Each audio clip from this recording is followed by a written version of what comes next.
Ladies and gentlemen, please welcome to the stage President and COO of SpaceX, Gwen Shotwell.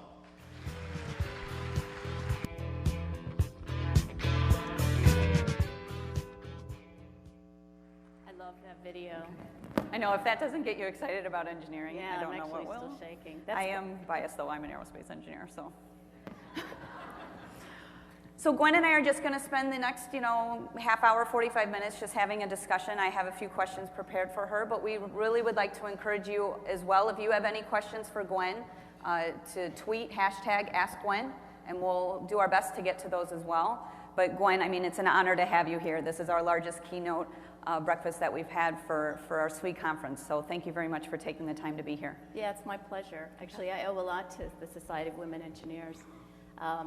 If you don't mind. No, I'd like you to. Let me tell you my flaky story on how I became an engineer, or how I decided to become an engineer. I was a great student in high school. I didn't have a lot of direction, though. I was good in all my classes. But my mother, who is an artist, suggested that I become an engineer. By the way, this was in the late 70s. I thought, engineer? Don't they drive trains? I don't want to drive a train. Not a joke, by the way. And so she took me to a Society of Women Engineers event at the Illinois Institute of Technology. And I really admired the mechanical engineer that sat on that panel.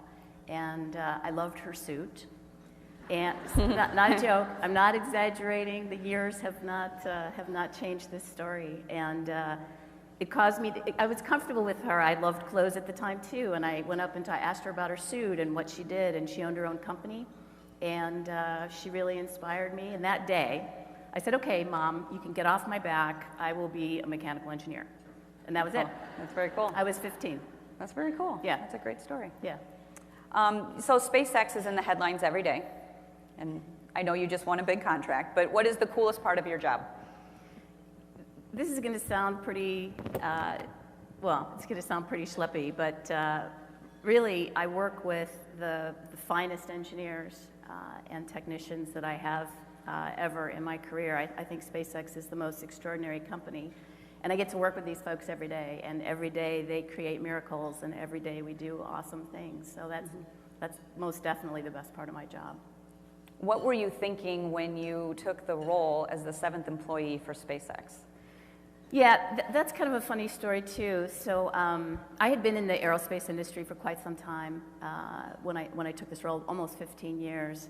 And I think all the early SpaceXers, you could characterize them as very experienced in the industry and frustrated with the lack of innovation and the really slow pace.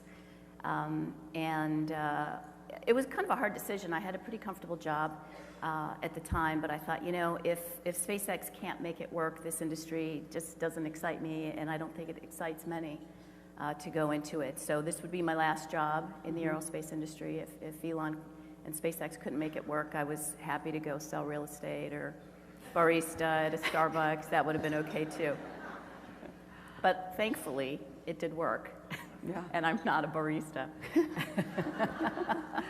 So we have a lot of collegiates in the audience. Do you want to describe what your first college-level engineering course was, especially maybe not knowing what mechanical engineers did when you went in? I don't remember which was my first, but I can remember kind of the seminal course. It was three-dimensional rotational rigid body dynamics.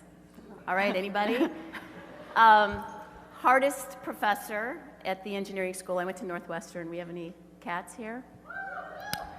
Well done.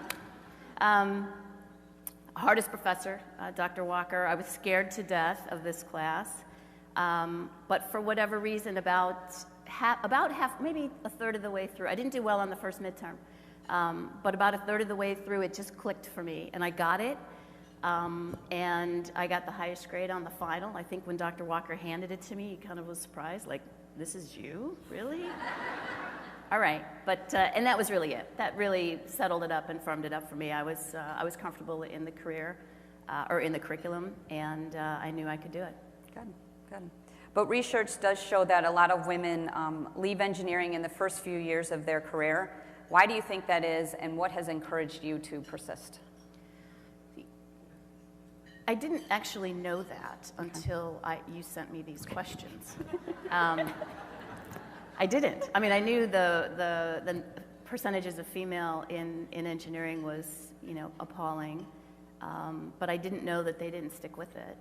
So I thought about it last night, and, I don't have any answers that are based on, any knowledge, but, I could guess, and maybe it's because women don't really know what engineering is. Courses in engineering are very different from day to day. And maybe they go into it and say, it's not quite what I thought and not what I expected. So if that's the reason, then obviously we need to make sure that women participate in engineering projects, solar car, Formula SAE, basically, so you know what to expect when you go into engineering. It's such an awesome career. You get to create things and build things and make the world a better place. So. I'm sure women want to do that. I don't think that's not on the agenda. Right. Anything in your first few roles that really inspired you, that said, this is the career for me? That's interesting. Now I think I just kind of stuck with it till I found the right place for me in engineering. I'm an analyst. I am not a builder. I'm not a good hardware person. I could make a Xerox machine break just by walking by it. And I happened to find a really great job at Aerospace Corporation. I was a thermal analyst in the satellite thermal department, and that was great for me. I was analyzing satellite temperatures. Woo-hoo. And it just was a good fit for me. That's good. Yeah, for my own experience, I had a really encouraging manager my first role out of college, and he gave me challenging projects to work on, but he didn't set me up to fail. He was very encouraging. Back then, mentorship wasn't a word we used a lot, but I believe he was a good mentor for me, and encouraged me to continue to stay, and I think that's why I did. So I think we all have our own, unique reasons why we stay. So we've focused heavily in our organization on balancing work pursuits with time outside of the office. And this year was the first year Swede put out an ebook called Work-Life Integration. So what type of work-life balance programs does SpaceX have in place, and how have you personally benefited from these? So, we are not known for a strong work-life balance at SpaceX. Yeah, that would be an area for opportunity for improvement at SpaceX. We can help you with that. I think I have almost 100 SpaceX women here today. They might be able to better, yay. They might have some great ideas as well. I don't say work-life balance. Or balance to me is not 50-50. Balance means it's sustainable. And I have been incredibly lucky. My children, my daughter's 19 and my son is going to be 18 next month. And they're such awesome kids. They were not high maintenance. These are the kids that, would come home and run up to their rooms and do their homework without beating on them. They weren't great at their chores, but they've always gotten A's, so that was their job, that was their chores, to get A's. So, I was there for them, but I could focus on work as well at home. So I was really lucky with that. So to me, balance is not 50-50, it's just what's sustainable. And it's, I've been really lucky. And my husband is a workaholic too, so, it works out. Oh, well, that's good. So when you started SpaceX with just a few employees, and now there's over 3,000, so what has been the biggest lesson for you with the growth of SpaceX? Yeah, there's rapid growth is really difficult for companies, especially when you start so small. We were growing 100% year over year, a couple years, and then slow years were 50%, and now we're at about 30%. And there's no question that the hardest thing to do is, when you're growing that fast, is to maintain kind of that super dedicated focus and focus on innovation. As companies get bigger, they tend to get more lethargic and more bureaucratic. Kind of by definition, you're bigger, and not I don't know everybody I don't know everybody's name at SpaceX. When we were 300 or 400 people, I knew everybody. And so I think people start feeling disconnected from the vision.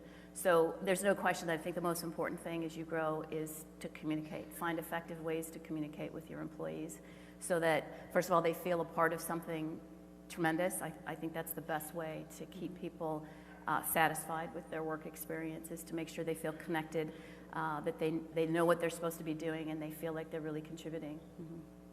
So what are you looking for in leaders at SpaceX? You know, I think it depends in what particular area of the company, but I mean, generally leaders have to be able to listen to their employees. Leaders need to know where you're headed, for sure. But they need to be able to communicate very strongly with employees, and that's not really something that engineers are known for. Mm-hmm. You know, maybe more now, but you know, in the 80s when I became an engineer, you know, you go to the mall and pick them out. You're like, you're an engineer, you're an engineer, you're an engineer. And now the lines are definitely more blurred. Mm-hmm. And so I don't think you can necessarily characterize engineers as poor communicators now. You certainly could in that time frame. Mm-hmm. But it's really important. It's probably the most important thing. Mm-hmm. Does SpaceX have training programs on better communication? Or is it something that, like the Society of Women Engineers, we try very hard to, you know, promote our members to be better communicators, and we do that through our leadership opportunities and things? So we definitely try to encourage our leadership team, our managers and our leaders to communicate. People are really busy. People mm-hmm. work really hard at SpaceX, and I think that's the first thing that gets kind of put to the side. It shouldn't be, obviously, the first thing that gets put to the side. But I would characterize that as another opportunity for us to improve. Okay. And I think a lot of companies would agree, you know. So I talked about mentorship a little bit, and I know a lot of our members in the Society of Women Engineers are always looking for mentors or wanting to see what the importance of mentorship is. Do you currently mentor anybody right now, and why do you do that? So we don't have a formal mentorship program at SpaceX. However, there's a couple of key ingredients from my perspective. I have an open door policy. Frankly, we're all in cubes, so I mean, I have no way of not having people come into my cube. But any employee that wants to talk to me is welcome, either to send me an email. That's the easiest way to get a hold of me, or to come and see me. I think it's really important that everybody has an opportunity for direct communication with the senior leadership at a company. I try to explain when I make, you know, when I point out a direction, or I try to get people to go a specific way. I think it's really important continually to provide why. Mm-hmm. You know, we ask people to do really hard things, and it's a lot easier to do if you explain why you need this crazy thing done, or why do we need to take this change in direction now. And I think that's an important part of mentorship. So access, explaining why you make the decisions that you do, and obviously always providing feedback. I think that's the most important element of any mentorship is, you know, it's not throwing anybody under the bus, but it's pointing out where you feel like employees either made a mistake and how they could correct it. Mm-hmm. So it should be continuous. Okay. And any employee that wants to get at me gets to. That's good. Because I think a lot of times, especially young engineers, look up to their leadership and they don't have that open door policy, or might not feel like they can just approach them. So it's very encouraging to hear that you feel like any employee can come to your cube. Yeah, so if there's any lack of clarity there, any employee can come and see me whenever you can. That's good. That's very good. And I think women are able to communicate that a little differently than men, in which that, you know, we want to be involved with teams, and we want to collaborate, and we want to make the team better. And I think you're going to do that through the communication you talked about, and you're going to do that by letting people know their strengths and weaknesses and how can we be a better team overall. So that's really great to hear. What is the #1 piece of advice you would give to your younger self? You know, I got asked this question yesterday. I met with our current set of interns. I wouldn't change almost anything. I'm not a regretting kind of person. I wouldn't change anything that I've done or the path that I've taken. But there's no question that I really believe that, you know, every day you should assess how you've done and how you can be better. You know, I don't think kind of sitting back and thinking, okay, you know, I'm doing a good job, I can relax a little bit. So I feel like you should be excellent every day. That's good advice. Now, your company has a very innovative approach to doing business as usual. And SpaceX has really captured the imagination of the public. And so what is on the horizon for your organization? So we've got a number of really key pieces of technology that are strongly linked to our ultimate vision, by the way, and that is to build space transportation systems that allow people to travel to another planet. Mars happens to be the closest and best one that we could feasibly get to. So what's key to that? Reusability. For those of you not in the aerospace industry, maybe you don't know it, but rockets are used once and then thrown away. The space shuttle was a little bit unique, although it was refurbished. It certainly was not the same shuttle that launched again. And you can imagine what the airline industry would be like if you tossed an aircraft after its mission from LA to New York. You know, we wouldn't be flying to New York. To facilitate that, we really need reusability. I don't know if you guys have seen some of our Grasshopper videos. That was an early test bed that we were operating in Central Texas at our test site there, where we're taking a first stage, lifting off, and having a precision landing. We've also got some videos on our website that show the first stage from a real orbital mission, a satellite delivery mission, doing a near zero velocity landing in the ocean. Pretty cool stuff. You know, it's not been done before. Hopefully in the next few months, we'll be landing a stage instead of in the ocean, because, you know, it falls over and then blows up.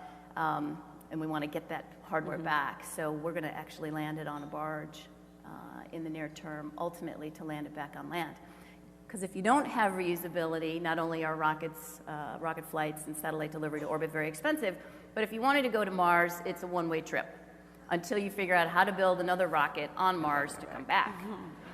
And so there are some people who are promoting kind of one-way trips to Mars. I've heard that. That's not our focus or vision. We definitely want folks to be able to come back if they get to Mars and realize it's not the place for them. Yep. By the way, the return trip would be free, because that stage has to come back so that we can get more people for settling the planet. Reusability is super key.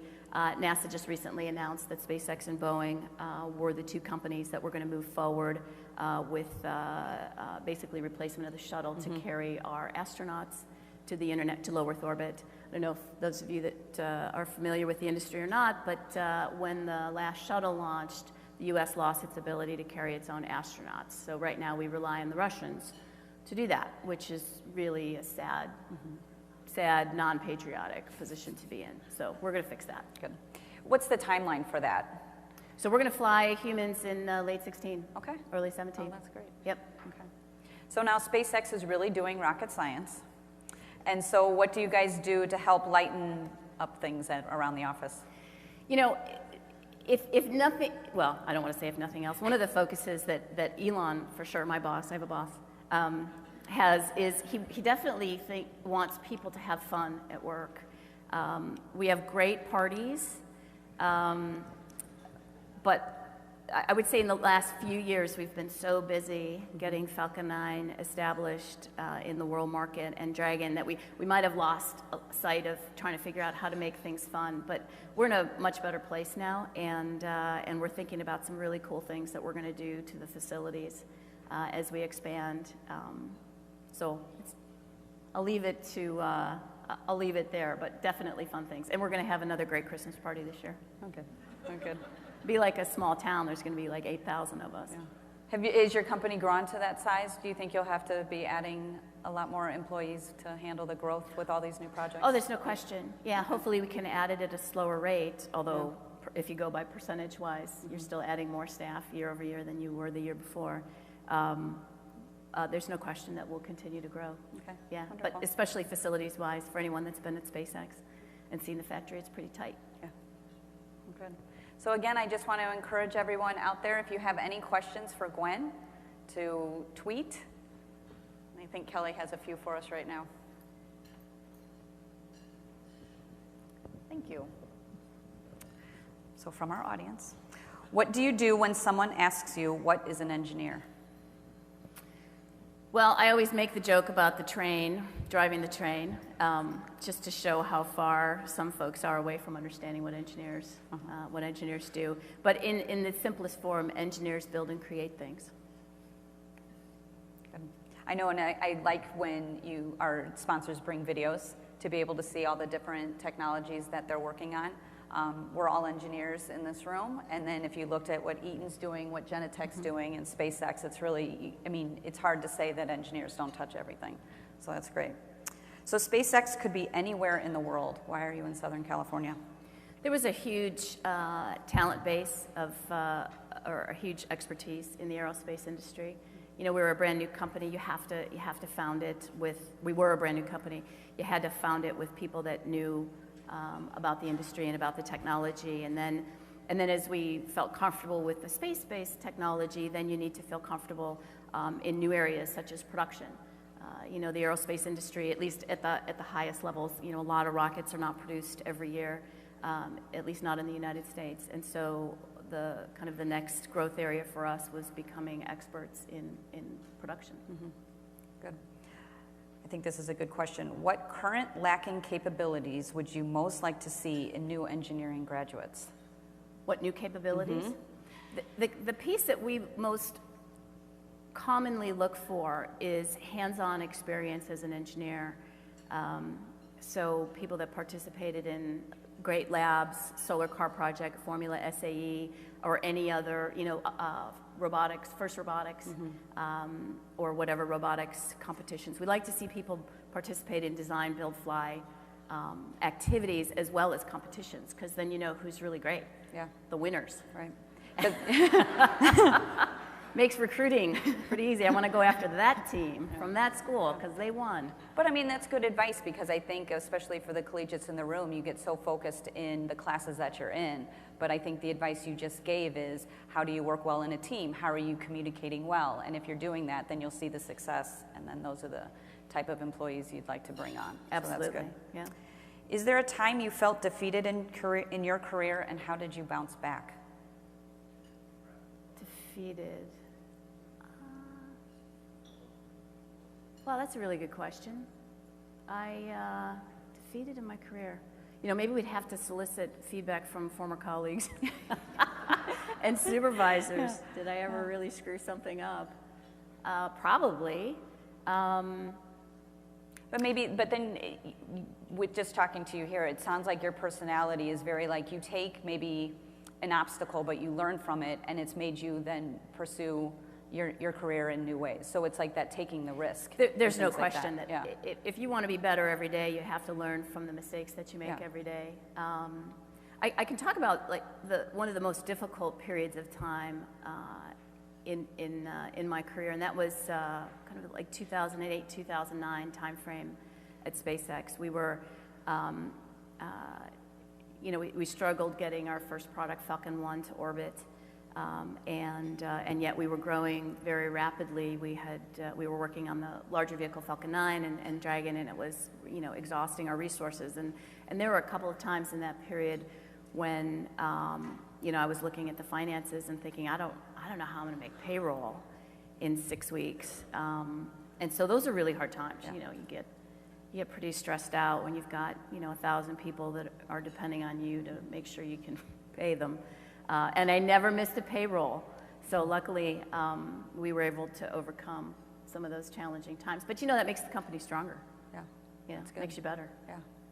And then this kind of follows on to that. So how do you foster innovation without sacrificing the bottom line?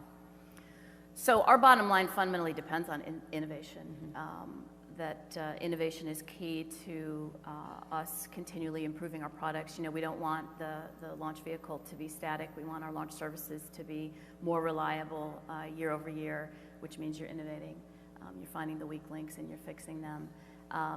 So innovation is absolutely encouraged. I can't imagine anyone at SpaceX not understanding that we need to do better every day, and that means processes on the production floor and and designs need to be better every day. The stuff that gets in the way of innovation occurs as you grow. Like I talked about earlier, you know, bureaucracy sets in and trust, making sure everybody does what they're supposed to do, and kind of that lack of connection to the vision. So, but I'm pretty sure that everybody knows that, that innovation is key at SpaceX. As a matter of fact, our most recent performance reviews, one of the key features that we were looking for and assessing folks on was their ability to innovate and their demonstrated ability to innovate. And you guys are successful at it, so that's good. Can always do better. Yeah. So what advice do you have for collegiates entering the workforce? Well, if you're just entering, I would say I'd love to get people earlier than that, and that is you really, if you want to be an engineer, if you're an engineer, classes are great to give you foundational knowledge, but it doesn't give you great experience. So please go do co-op programs, do internship programs, do these design, build, fly competitions. If you had not done that and you're entering the workforce, you certainly want to get associated with projects in your career where you do get to do hands-on engineering. I left my first job at Chrysler Motors because I was, you know, I was a bright-eyed, bushy-tailed mechanical engineer. I wanted to engineer, and I was dissatisfied with the engineering that they did there. They fundamentally turned brand new engineers into project managers and hired out a lot of the technology overseas, and that was very unsatisfying to me. I think you want to learn the fundamentals and the basics, so you really want to get your hands on real projects. Okay. And now I'm going to be a little selfish. What advice do you have for mid-career women who might have young children that are staying in the engineering workforce and want to continue their career forward? So there is no question that balancing a difficult career and raising children is probably the most difficult challenge that women face, actually. I was lucky, I was able to do it. Oh, it's not a secret, the father of my children I'm divorced from, and so I was a part-time mom. I got my kids for a week and then they'd go to their father for a week, and so I was able to plan my trips away during when they were with their dad, which was enormously helpful for my career. I'm not recommending that, by the way. That shouldn't be the strategy. My husband would like that advice. Don't make that a strategy, although, you know, you can make lemons, or you can make lemonade out of the lemons. For sure, you want to stick with it. You know, your family has to come first. You know, you don't want to raise children who are not going to make the world a better place. So they need you. They need you. But I think you can find creative ways of managing. You know, I wasn't even wealthy at the time. You know, I had a nanny when my kids were little, and one of the things that was so great about that is she was objective. Like, parents aren't objective about raising their children. I'm not. You know, you're total wimps. You know, they're so cute. Of course, you're going to get what you want. You know, and this woman didn't let my kids get away with anything. And I think fundamentally one of the reasons why they're such awesome kids is because they had that really objective but still loving background. And it doesn't have to be in a nanny, but you certainly want to find a place where you can place your kids where they're going to feel loved, but they're also going to be treated very objectively. I do hope that better daycare systems are going to proliferate. It's certainly something that I'm focused on. Hopefully more companies look at solid daycare for their employees' children. The hardest thing to do is to leave your kids at a place where you're unsure about how they're going to be taken care of. Then you actually don't leave them there. You take them home and figure something else out. So it is the hardest challenge. I would just recommend being as creative as you can. Find great people and supportive people who can help you while you're doing that, but I wouldn't give up the career. It's really good advice, you know, and within our organization, we like to use the term success on your own terms, and I've kind of resonated with that because one size doesn't fit all, and we have a lot of amazing women out there that have done amazing things with their career, balancing work-life integration, whether that means with children or without, whether they choose to stay home for a few years and then re-enter the workforce. So I think we have a lot of great role models in this organization to kind of help with that as well. So So what inspires you today, and how do you inspire others that you're leading? You know, I don't know how I inspire others. Hopefully it's, you know, a very strong work ethic. I think folks that work at SpaceX know that Elon and I are super focused and dedicated on doing the right things and doing great things, and hopefully that's motivational for folks. Hopefully my employees know that they're the most important part of the company. I know a lot of people say that, but I think at SpaceX it's absolutely the case. We would never be where we are today without the extraordinary people that do what they do every day. So what inspires me? You know, I love I love history, actually. Had I not been an engineer, I would have gotten a degree in history. I don't know what I would have done with it, but I loved history, and I think it's motivational for me to think that I'm a part of the future exploration of another place. Like, I'm really focused on the time when Western Europe expanded into the Americas, and I really am compelled to be part of the team that's gonna, you know, expand beyond Earth boundaries. Mm-hmm. Plus, you know, my favorite shows are Battlestar Galactica, the new one, and Firefly, and you know, all right, yeah, let's go there. And I can't believe we can't do that right now. We have to be able to do that, right? We have to fly to other galaxies or and leave learn. the solar system. Absolutely. That's good. So your boss is on TV a lot. Is he a hands-on boss, or is he kind of gives you? He's very hands-on, actually. I love working for Elon. He's extraordinary. You know, he doesn't have to say anything. You just want to do awesome work and excellent work. Mm-hmm. He doesn't have to say, you screwed it up, you got to go fix it. You know, I'm motivated to do a good job. He's an extraordinary leader. He's done, you know, he takes on industry. So he takes on the aerospace industry, the banking industry with PayPal, the automotive industry with Tesla, the energy industry with Solar City. I mean, this man, you know, is kind of unstoppable, and I really think that he is, you know, I think he's the greatest innovator ever, actually. Yeah. And he's not paying me to say that. He's probably super embarrassed that I am. Yeah, it's inspiring to see all the different things that he's doing. Yeah. So, yes, thank you. Keep the questions coming. So how can young women in engineering develop creative and innovative work habits? That's a good question, because think of our classes. They're not, I mean, they try to teach you how to be innovative, but I think they're also trying to teach you the fundamentals. So there's that fine line of the classes you're taking versus how are you going to be innovative at work and creative. There's a lot of ways of looking at innovation, leveraging great ideas from other industries. You know, is innovating. You know, bringing production methodologies to, you know, kind of a build one at a time. Aerospace industry was innovative. I remember when we were looking at the payload air conditioning system for our fairing. Sorry, this is me a little technical. Fairing is the clamshell that sits around the satellite that protects it from the heating during ascent, and traditional air conditioning systems at launch sites and fairings, you know, millions of dollars.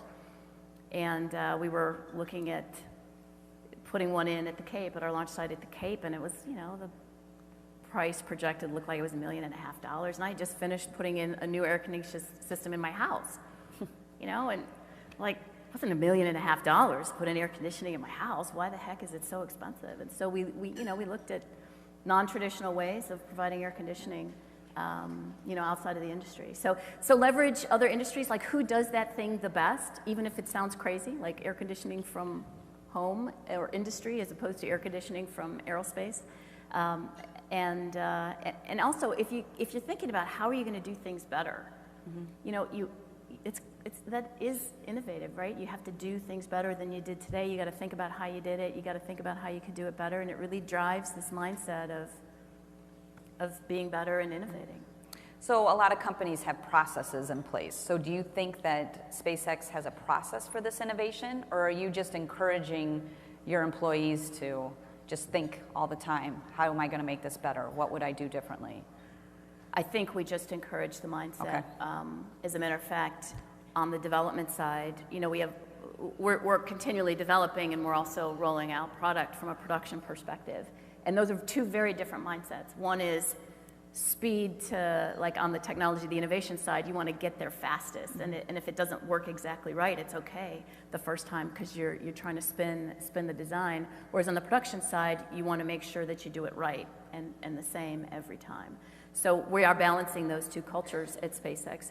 And I think on the development side, we're encouraging people, like, if there is process, get rid of it. You know, just go fast. And if you find obstacles and stumbling blocks, then send us an email and we'll get rid of it. Okay. The speed to get to where you're going on the innovation side and on the development side is what's key. Do you think that's how you keep your employees engaged because of that speed in this culture?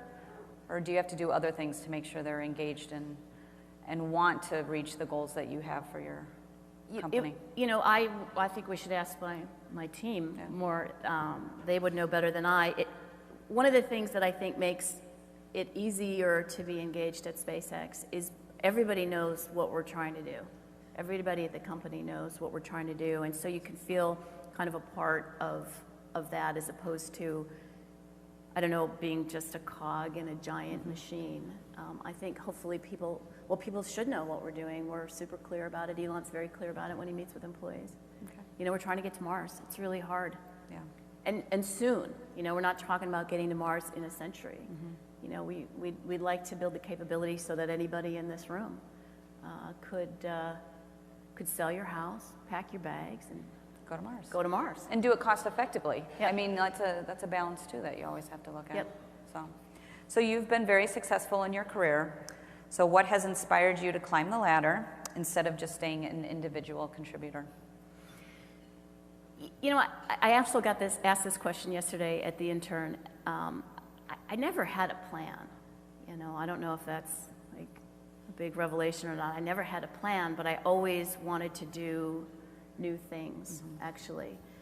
So I was always seeking kind of new opportunities and new challenges, and I think that just kind of led me to this place. Certainly when I became an engineer, you know, at Chrysler Motors, I never said, you know, I want to be president of a company. I just wanted to be a great engineer. And do you think you've been able to succeed because you did not have that plan? I mean, as engineers, we like plans. We like to, you know, have this is what I'm going to do, and this is my career path. Do you think, since you've been so open with it, that that's brought the success you've had? I think it probably allowed me to take a challenge on that I might not otherwise have taken. You know, like leaving a job and going and working for a startup rocket company. You know, if I had had a plan, that probably wouldn't have been part of the plan. Right? And so maybe that would have prevented me from taking that leap, which obviously would have been a huge mistake. How did they find you? So a friend of mine, Dr. Hans Koenigsmann, who was his vice president of mission assurance right now at SpaceX, we worked together at a little company called Microcosm, and he met Elon at an amateur rocket event in the Mojave Desert. And so so he left, he came to SpaceX. I was still at Microcosm, but I took him out to lunch as a kind of a congratulatory. And as I dropped him off at the SpaceX facility, he brought me into the cube area. You know, there were like 5 people there.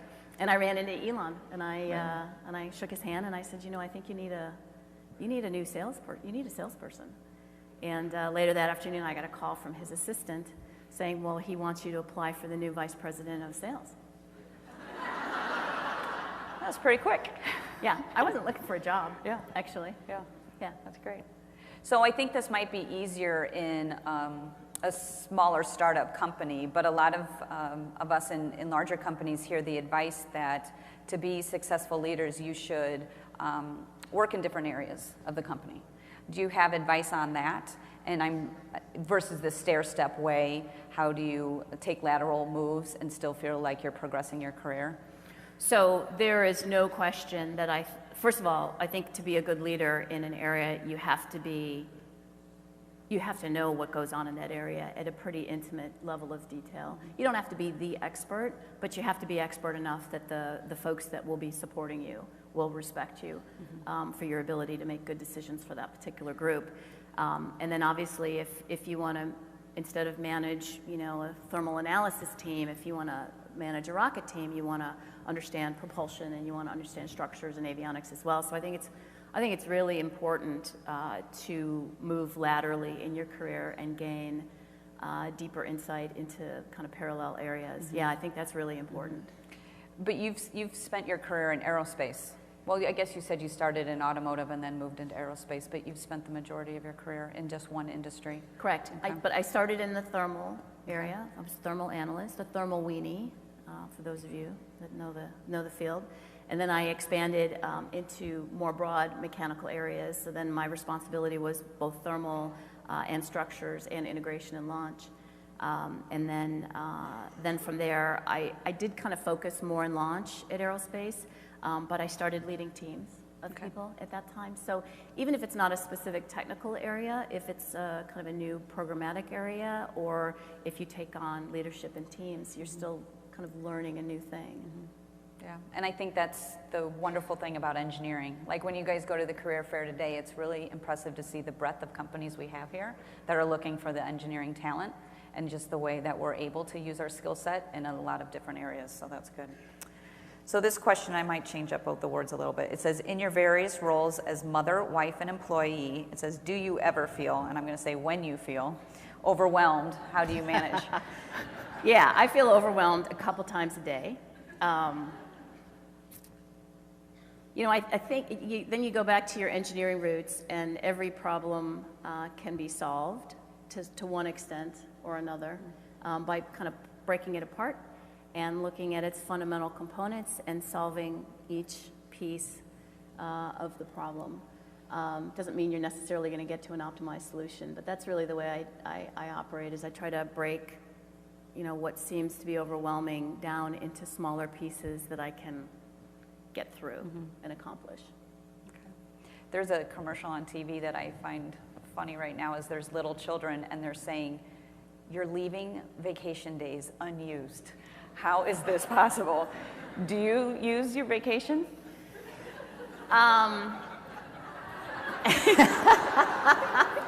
Well, it depends on how you define vacation, right? So SpaceX has a policy that we certainly want you to take at least a week of vacation. And if you don't end up taking vacation, you can cash that out at the end of the year. But we won't let you cash all of it out. You have to take some. But vacation, you know, my anniversary was last Friday, and we took the day off. And you know, when my husband wasn't looking, I was doing my emails on my iPhone. And you can always sneak in connectivity. I'm trying to think, have I like fully vacated? Probably 24 or 40, like 2 days in a row. I could probably leave for 2 days in a row. Well, I mean, they laugh, but I personally look at the virtual environment we work in. Everything's 24/7, but then that also gives you the ability to flex.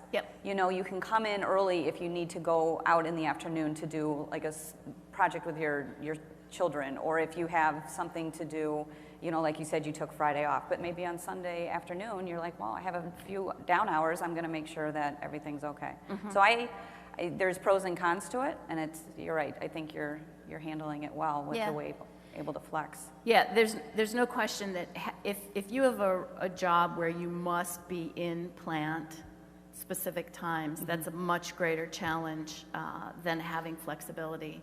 I leave the office on the weeks that I have my kids. I leave the office at 6, so that I can cook dinner for them, and we chat a little bit, and then you know, my son goes and does his homework. My daughter's at university now, so she's on her own. He goes and does his homework, and I can get back to work or you know, do whatever I need to do. So certainly, or companies that allow kind of space flexibility in your career is I think for mothers especially, you should search out those kinds of companies that will allow you to work from home. Yeah, I've had a flexible schedule since having children, and guarantee that's the reason why I Yep. still work. Yep. So I Super know it key. is. Yeah, it's Yep. very important. Did your kids get the engineering bug? So yeah, they're two very different children. My daughter, she's at Stanford right now, doing great. Yay, she's so great. So she wanted to be a lawyer. Do we have any lawyers in the house? No. Yay! She wanted to be a lawyer, and my father was a physician, and so physicians' families, don't groove with lawyers' families. So when she said lawyer, I thought, wow, what do we do? So I hazed her. I made her intern at SpaceX as a paralegal. I didn't pay her, and and she left that summer saying, I think I want to be an engineer. I was like, yeah. So great. Yeah, and mechanical engineer too. Really? So, I put her in a really good spot, around social engineers so that they would chat with her, and she was really excited about it.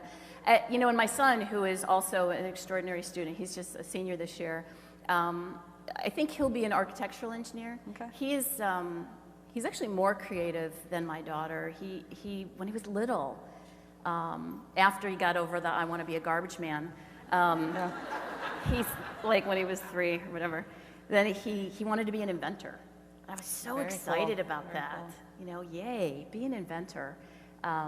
So I think he'll end up as an architectural engineer. He's certainly pursuing an engineering career. He's just not, he's not exactly sure yet. Right. I thought he'd be a software engineer. I mean, the guy is a video gamer extraordinaire. He can kill anybody on the internet in 30 seconds. It's impressive. Do they have better technology skills than you, or do you think you still have the edge? Well, I can't even turn my TV set on, so, but that's a piece of electronics, and I'm a mechanical engineer. But yeah, my husband and my son have it set up so that you need to push a different button on 5 different remotes. And I'm just like, screw it. I'll watch from my laptop on Netflix. That I can do. I have complete control over that. No, I think they'll probably kick my ass. I'm sure. Yeah. Was there a time with SpaceX where you questioned the decision to go there? Never. No? Okay. Never. That's good. Never. And what was the biggest career risk that you've taken? I think coming to SpaceX. Okay. Yeah. Yeah. Startup rocket companies had not had success, not one, at the time. Elon had no experience in the industry. He had obviously a chain of successes, but everybody thinks their industry is special, and I was worried about it. Is he going to finance the company far enough to the point where I feel like we can convince people that we're going to do what we're going to do? So it looked very risky at the time. But yeah, it was, other than having my children and marrying my husband, it was the greatest decision of my life. That's good. How long are you typically in a role when you're in a startup company? Typical in startup? I think people in startups probably, if you stay with a company, you probably stay in roles longer. Before SpaceX, I would change jobs, even if I stayed at the same company every 2 or 2.5 years. I got kind of bored and moved on. At SpaceX, I was chief of sales from 2002 to 2008, which is a long time. And then, and I've been president since 2008. So these are the longest I've stayed in jobs. Yeah. Okay. Not bored. Not bored. That's good. Do you have to travel a lot? I travel a lot. Yeah. And you're still able to plan your trips around? Not anymore. Not anymore. No. They don't really need me They don't anymore, need you. right? My son actually likes to stay home by himself. Yeah. And he's not, it's not like he's having parties when we're gone, but he's very independent. Yeah. No, I'm sure he's not, really. Really. Well, that's all the questions that I have. Was there anything else that you want, or do you have more, Kelly? Okay, we have a few more.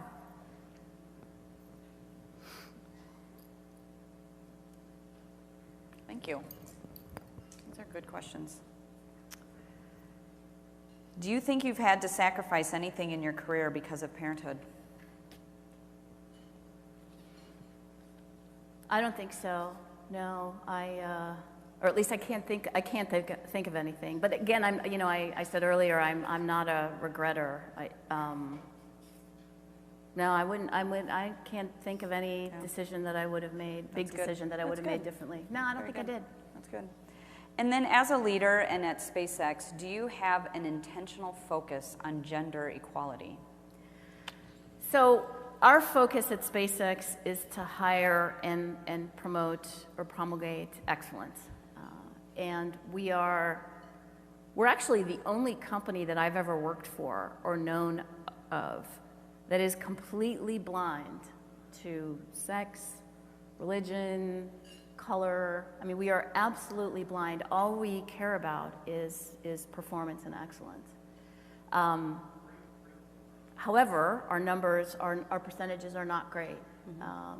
And so we've started focusing more on trying to make those numbers better. So it's relatively new. You know, we had our heads down trying to get rockets to orbit, trying to get satellites flying, trying to get Dragon to the space station. You know, and now is definitely the time to go fix that. It needs to be fixed. So if you're awesome and you want to help go to Mars, you need to go by our booth and drop off your resume and come work at SpaceX. Very good. Well, and I think being such an innovative company, you know, that diversity of thought will be, you know, imperative to be able to meet the timelines you guys have and to meet the vision that you have. So that's good to hear. Yeah, women are critical in resolving problems. Women approach problems differently. Women tend to be much more collaborative, and you rarely find individual engineers, you know, you certainly don't find individual engineers building rockets anymore. It's a collaborative kind of team effort, and women are great at that. So there's no question that we'll do better we will be better served by increasing the number of women we have at the company. And so you said for your career that you really didn't have like a path. You just, you know, have gone with it. So how do you respond to the question, where do you see yourself in 5 years? 5 years. So I can't imagine like ever cutting the cord with SpaceX, right? It's you know, it's an extraordinary habit. But as far as I do strongly believe that the educational system in the United States needs to get addressed. I think things are changing. However, I think children are individuals and they learn in very different ways. And I think our approach to educating is a poor way to educate, you know, and you have to believe me because our scores are dismal. You know, we're barely first world ranked, certainly in science and math. As a matter of fact, this year I think we fell in the ratings. I think we're number 31 for those that bother to take the test. So I definitely want to start focusing on trying to fix education. And obviously, I think the world should be full of engineers, so I want to focus on getting more people to be engineers. That pipeline. Yes. That's good to hear. So this is going back to when you were a collegiate, and I should have asked this earlier, but was there ever a reason that you thought you might not pursue engineering? And did you have to overcome a challenge in your engineering education? I'm a pretty stubborn person, you know, and when at 15 I said I'll be an engineer, I think not being an engineer I would have looked on as being kind of a failure. Yeah. So I don't think I ever really thought about leaving engineering. I don't remember that. It was a long time ago, by the way. I'll be 51 in a month. But I do recall very clearly when I took that class, the rigid body dynamics class, that it clicked for me, and then I knew that I was going to be okay in this field, as opposed to always kind of feeling like it was this uphill battle. So no, I don't remember having any doubts about it, but I do remember that seminal moment when I got it, which was I was super excited about it. I think I was 9 when I decided I was going to be an aerospace engineer. And so how did you know? I had a lunchbox. You had a lunchbox. Was it a Star Trek lunchbox? It was a young astronaut lunchbox. And so Did you want to be an astronaut? I did, and I pursued aerospace engineering not knowing a clue what I was going to do, except that I was going to go be an astronaut. But I kind of had that feeling too, like if I decide to change my mind, that's going to be a failure.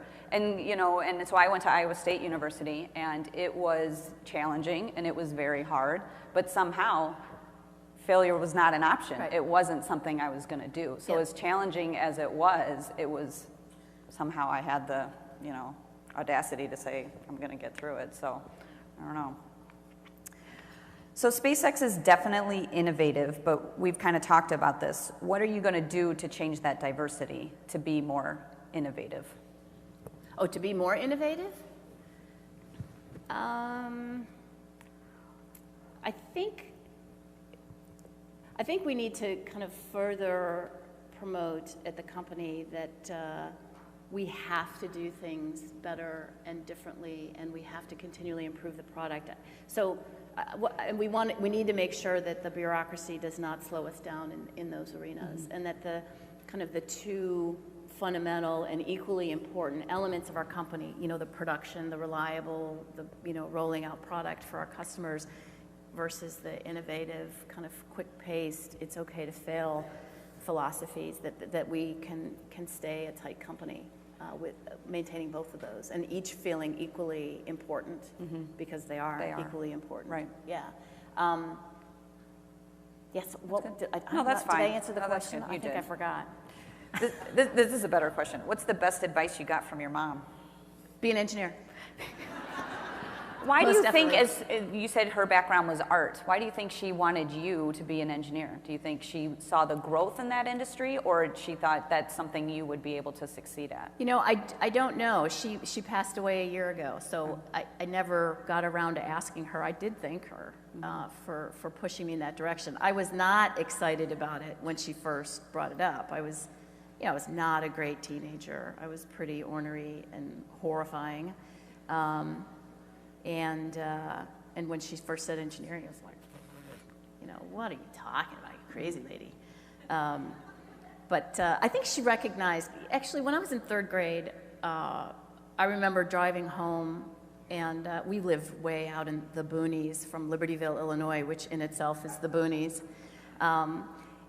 So I was always in the car. And I remember trying to figure out, how does a car engine work? I know we're going this way, but I thought the car engine spun that way.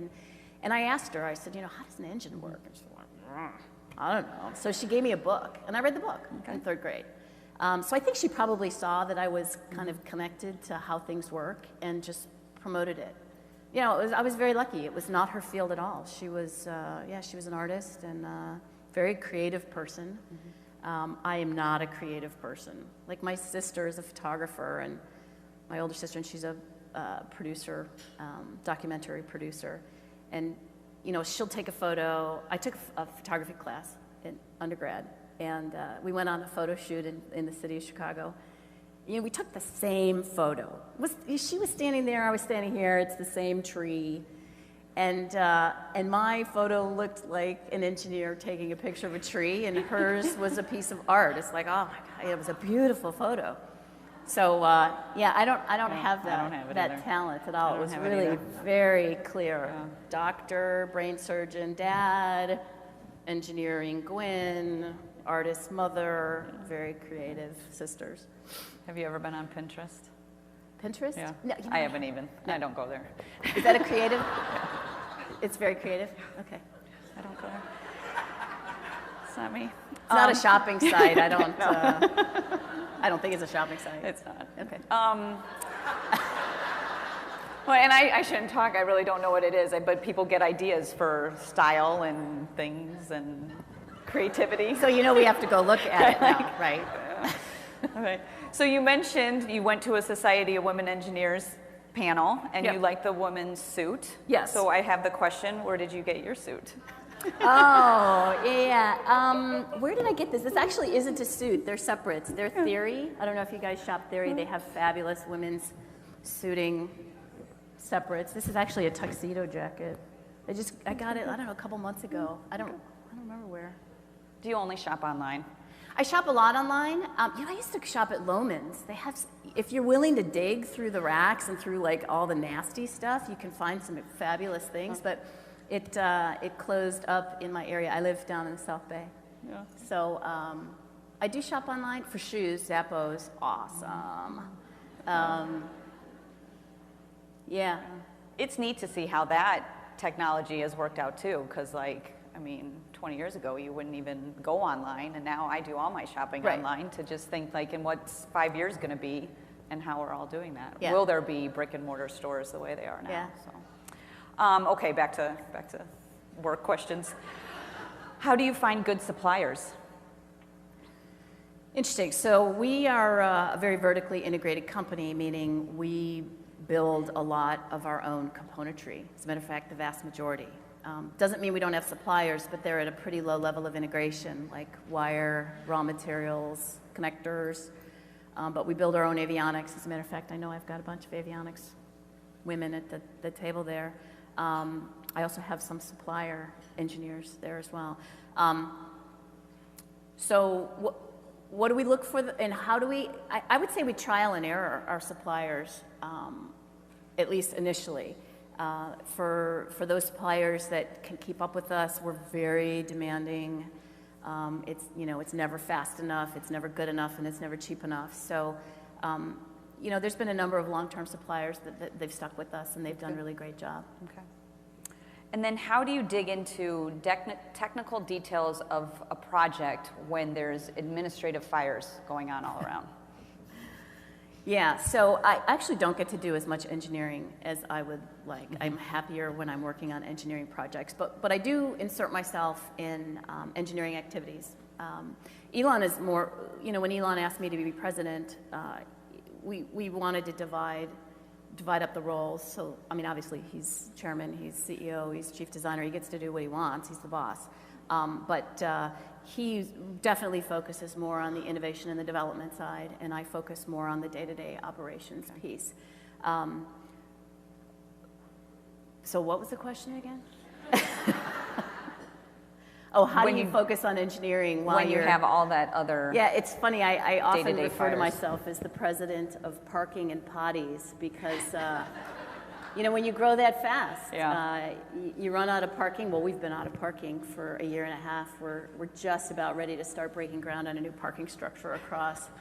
Parking is a huge problem for us. We're in a very industrial area with no parking. So we bought a lot across the street, and we've been battling with Southern California Edison to allow us to build that parking structure. So we're actually going to start building the parking structure. And then potties, you grow 50% a year, you run out of stalls. Yeah. So you're like ripping out conference rooms and trying to get stalls put in, And people are angry, and people are angry. Yep. Okay, I'll take them, Kelly.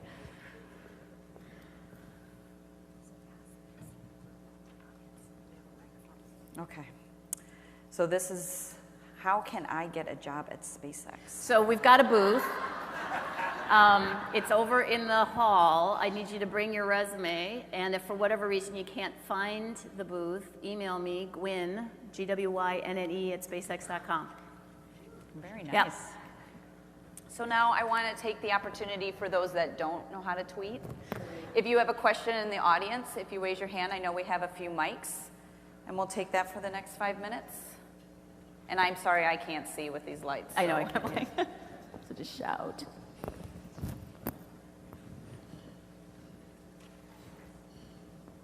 Don't be shy, I don't bite. Shy, maybe. Hello. Hello. My name's Anna. Right here. Hi. This is a question for Gwen. How do you define leadership? Bringing along a team of people who do great things. That's good. It's that easy. Okay, can I go? Yes, please. Okay. Hi, my name is Anna, and I wanted to know, based on your experience in the past, how would you say, as a collegiate member who is looking to get into the workforce, how can we best prepare ourselves to be competitive against, I guess, our male counterparts when we get into the workforce?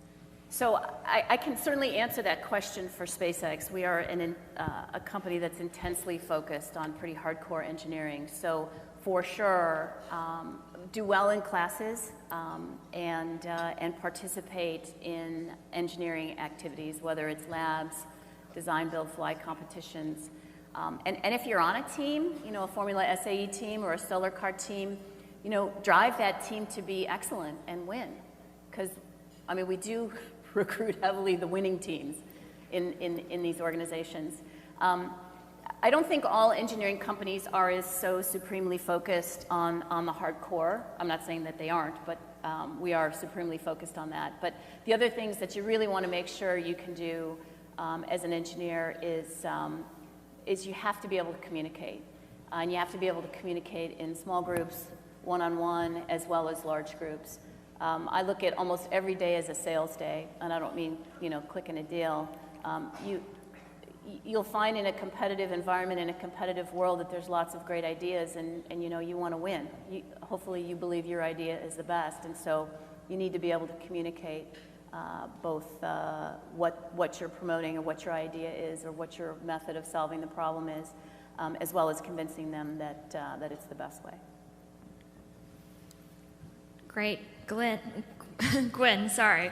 My name is Esther, and one thing within tech and also within business, we need more women at the top, and we need more women in COO, CEO positions. So do you have any advice for women who are, in the middle management, going to the leadership level, any skills to develop? Forbes released their most powerful women in business list a few months ago, and the majority of women on the top were from technical fields and had technical backgrounds. So what are the things we need to think about to develop to get to that next level and to change that statistic of women in leadership, which is very similar to the statistic of women in engineering? So the most important thing you can do for your boss is to be part of solutions, not just identify problems. Clearly identifying the problems is super key, but if your bosses are busy, you're busy, your bosses are busy, if you can solve problems for them, then you will become indispensable. So my recommendation is, I said earlier, you should be excellent, every day. But you should, you make yourself indispensable by doing great things for your company and solving problems that your bosses have. Please don't feel like you're in a box. Don't solve problems and stay kind of within your area. Cross-functional problems are the hardest to solve because they require communication. And so in tech firms, I think the multidisciplinary issues are the hardest to get done. So kind of reach beyond your job scope, solve your boss's problem, become indispensable, be excellent. It's kind of hard to not make it if that's who you are. Okay, and we have time for one more question. Hi, Gwen. You mentioned the importance of always being able to receive feedback in your career. Do you have any tips for how to build that skill and to do that, gracefully and receive that feedback gracefully and use it? So, yes, that's a great question, actually. And by the way, I don't take feedback well from my husband, but I'll take it from anyone else. Don't say a word when you get that feedback. Just shut up. Bite your... Because the first thing that people do is they argue back. Like, but, I did that because... It's like, shut up. Take it. Listen to what the person is saying. If you don't understand what they're saying, ask questions. I don't understand that. Could you give me an example? But don't argue. I'll never forget, I was reviewing an employee, and I said, I don't think you take feedback well, and so it's hard to coach you. And the employee started arguing with me, and I was like, okay, we're here where I'm saying we are, but, it's like, okay, yeah, forget it. That's a great way to end. Yep. So Gwen, thank you. I want to thank you again for your words and your insights and leadership. I think this was a great way to hear your career path and the advice you have for our members, you know, both collegiates and our professionals. So we appreciate what you were able to take time off today with us at We14. And I just want to conclude our program and thank again our sponsors, the Eaton Corporation and Genetech. I encourage all of you to enjoy the day and attend some sessions. Have fun, and then we'll be back here at 5 p.m. right here in this ballroom for some music and the kickoff for the career fair. So enjoy your day. Thank you. Thank you. It's really fun. Thank you.